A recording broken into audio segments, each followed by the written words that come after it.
Patrick Hicks Music Stories presents Every Grammys Ever, the 55th Annual Grammy Awards, February 10th, 2013. So far in the 2010s, the Grammys have done pretty well, but tonight is another up and down night. So the good LL Cool J is back for host. He's one of the best modern hosts there's been, and for the most part, the nominations are pretty good.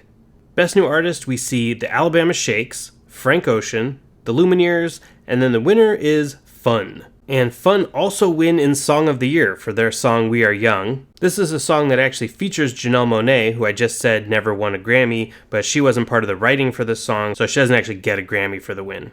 Kind of a bummer. Tonight, we are young, so let's set the world on fire. We Are Young beats out a lot of first-time nominees in this category.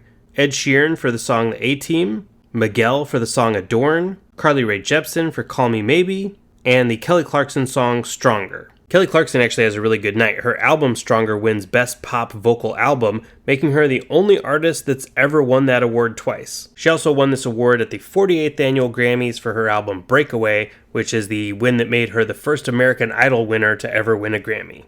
Now in Record of the Year, We Are Young loses, so does Kelly Clarkson's Stronger, so did the song We Are Never Ever Getting Back Together by Taylor Swift, Thinking About You by Frank Ocean, and Lonely Boy by the Black Keys. The Black Keys are actually big winners tonight, and in fact their singer Dan Auerbach wins the most awards with 5. Lonely Boy wins Best Rock Song, their album El Camino wins Best Rock Album, and Dan Auerbach wins Producer of the Year.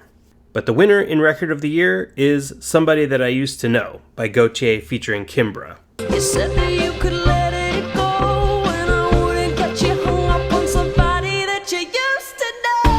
You didn't have to cut me off, make it like it never happened, now we were nothing. Gautier gets 3 nominations tonight and wins all 3. Record of the Year, Best Pop Duo Group Performance, and Best Alternative Music Album for Making Mirrors. But Making Mirrors does not get nominated for Album of the Year, so let's talk about the nominations in that category.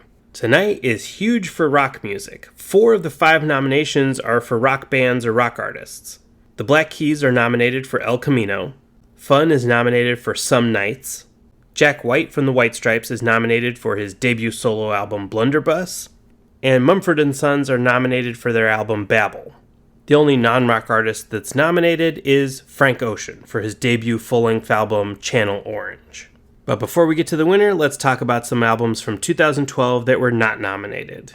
So once again, Fiona Apple is totally ignored for another masterpiece of an album. Her album, The Idler Wheel is Wiser Than the Driver of the Screw and Whipping Cords Will Serve You More Than Ropes Will Ever Do, or you could just call it The Idler Wheel, is only nominated in Best Alternative Album. That category is stacked. We see M83's album from late in 2011, Hurry Up We're Dreaming, and Bjork's Biophilia. You've also got the debut album by Father John Misty, Fear Fun, Visions by Grimes, Death Grips' debut, The Money Store, Nicki Minaj's second album, Pink Friday, Roman Reloaded, Japandroid's second album, Celebration Rock, and Lana Del Rey's second album, Born to Die. We will talk more about Lana Del Rey as the years go on, but at this point in her career, she has no Grammy nominations. And the Grammy goes to Mumford & Sons' Babel.